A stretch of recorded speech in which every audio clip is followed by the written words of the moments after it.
Tahun berduka. Kematian Abu Talib. Sakit Abu Talib semakin bertambah parah, tinggal menunggu saat-saat kematian, dan akhirnya dia meninggal pada bulan Rajab tahun ke-10 dari nubuah, selang 6 bulan setelah keluar dari pemboikotan. Ada yang berpendapat dia meninggal dunia pada bulan Ramadan, 3 bulan sebelum wafatnya Khadijah radhiyallahu anha. Di dalam As-Sahih disebutkan dari Al-Musayyab bahwa tatkala ajal menghampiri Abu Talib, Nabi SAW menemuinya yang saat itu di sisinya ada Abu Jahal. Wahai paman, ucapkanlah la ilaha illallah, satu kalimat yang dapat engkau jadikan hujah di sisi Allah, sabda beliau. Abu Jahal dan Abdullah bin Abu Umayyah menyela, wahai Abu Talib, apakah engkau tidak menyukai agama Abdul Muthalib? Keduanya tak pernah berhenti mengucapkan kata-kata ini hingga pernyataan terakhir yang diucapkan Abu Talib tetap berada pada agama Abdul Muthalib.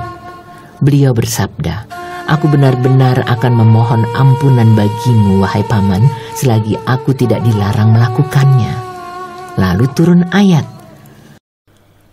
Ma kana lin-nabiyyi wal-ladzina amanu an yastaghfiru lil-musyrikin walau kanu uli qurba min ba'di ma tabayyana lahum annahum ashabul jahim. Tiadalah sepatutnya bagi Nabi dan orang-orang yang beriman memintakan ampun kepada Allah bagi orang-orang musyrik, walaupun orang-orang musyrik itu adalah kaum kerabatnya.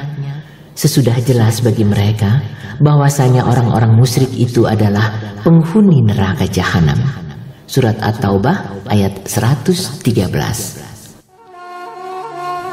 Allah juga menurunkan ayat, Innaka la tahdi man ahbabta walakinna Allah yahdi man yasha. sesungguhnya kamu tidak akan dapat memberi petunjuk kepada orang yang kamu kasihi, tetapi Allah memberi petunjuk kepada orang yang dikehendakinya, dan Allah lebih mengetahui orang-orang yang mau menerima petunjuk. Surat Al-Qasas ayat 56. Tidak bisa dibayangkan apa saja perlindungan yang diberikan Abu Talib terhadap Rasulullah SAW. Dia benar-benar menjadi benteng yang ikut menjaga dakwah Islam dari serangan orang-orang yang sombong dan dungu. Namun sayang, dia tetap berada pada agama leluhurnya, sehingga sama sekali tidak mendapat keuntungan. Di dalam As-Sahih disebutkan dari Al-Abbas bin Abdul Muthalib, dia berkata kepada Nabi SAW, engkau sangat membutuhkan paman engkau, karena dia telah melindungi engkau, sekalipun dia membuat engkau marah. Beliau bersabda, dia berada di neraka yang dangkal, kalau tidak karena aku, tentu dia berada di tingkatan neraka yang paling bawah. Dari Abu Sa'id Al-Khudri bahwa dia pernah mendengar Nabi SAW bersabda, semoga syafaatku bermanfaat baginya pada hari kiamat nanti, sehingga dia diletakkan di neraka yang dangkal hanya sebatas tumitnya saja. Khadijah menyusul ke rahmatullah. Kira-kira 2 atau 3 bulan setelah Abu Talib meninggal dunia, Ummul Mukminin Khadijah Al-Kubra meninggal dunia pula. Tepatnya pada bulan Ramadan pada tahun ke-10 dari nubuah pada usia 65 tahun. Sementara usia beliau saat itu 50 tahun. Khadijah termasuk salah satu nikmat yang dianugerahkan Allah kepada Rasulullah SAW.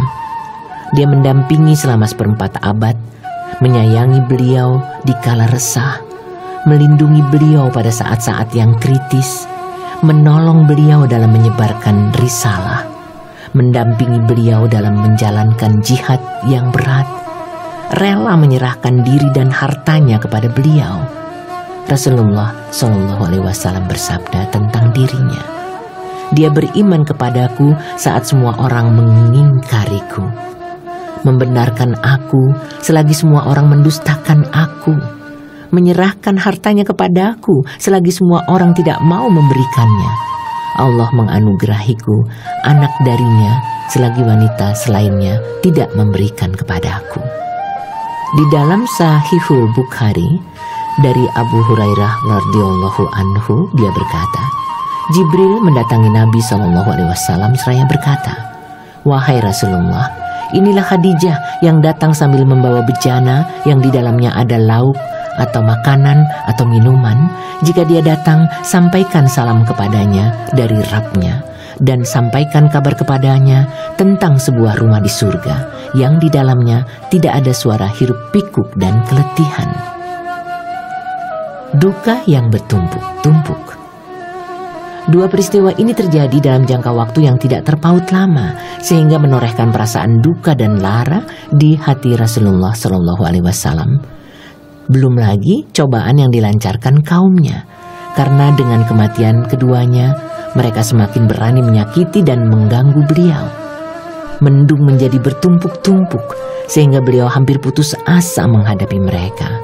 Untuk itu, beliau pergi ke Taif dengan setitik harapan mereka berkenan menerima dakwah atau minimal mau melindungi dan mengulurkan pertolongan dalam menghadapi kaum beliau. Sebab beliau tidak lagi melihat seseorang yang bisa memberi perlindungan dan pertolongan, tetapi mereka menyakiti beliau secara kejam yang justru tidak pernah beliau alami sebelum itu dari kaumnya. Apa yang beliau alami di Mekah juga dialami para sahabatnya. Hingga sahabat karib beliau, Abu Bakar As-Siddiq, berniat hijrah dari Mekah, maka dia pergi hingga tiba di Barkil Ghamad, tempat yang ditujunya adalah Habasyah. Namun akhirnya dia kembali lagi setelah mendapat jaminan perlindungan dari Ibnu Duhunah. Menurut Ibnu Ishaq, setelah Abu Talib meninggal dunia, orang-orang Quraisy semakin bersemangat untuk menyakiti Rasulullah SAW daripada saat dia masih hidup. Sehingga ada di antara mereka yang tiba-tiba mendekati beliau lalu menaburkan debu di atas kepala beliau. Beliau masuk rumah dan debu-debu itu masih memenuhi kepala. Lalu salah seorang putri beliau bangkit untuk membersihkan debu-debu itu sambil menangis. Beliau bersabda kepadanya, "Tak perlu menangis wahai putriku, karena Allah akan melindungi bapakmu." Pada saat-saat seperti itu beliau juga bersabda, "Aku tidak pernah menerima gangguan yang paling kubenci dari Quraisy hingga Abu Talib meninggal dunia." Karena penderitaan yang bertumpuk-tumpuk pada tahun itu, maka beliau menyebutnya sebagai Amul Husni atau tahun duka cita, sehingga julukan ini pun terkenal dalam sejarah. Menikah dengan Saudah. Pada bulan Syawal tahun ke-10 dari nubuah, Rasulullah SAW menikahi Saudah binti Zam'ah. Dia termasuk orang-orang yang lebih dahulu masuk Islam, ikut hijrah ke Habasyah yang kedua. Mantan suaminya adalah As-Sakran bin Amr yang juga masuk Islam dan hijrah bersamanya pula. As-Sakran meninggal dunia di Habasyah, atau menurut pendapat lain meninggal dunia di Mekah sepulang dari Habasyah. Beliau melamar Saudah lalu menikahinya. Dia adalah wanita pertama yang dinikahi beliau sepeninggal Khadijah. Setelah beberapa tahun kemudian, dia memberikan gilirannya kepada Aisyah.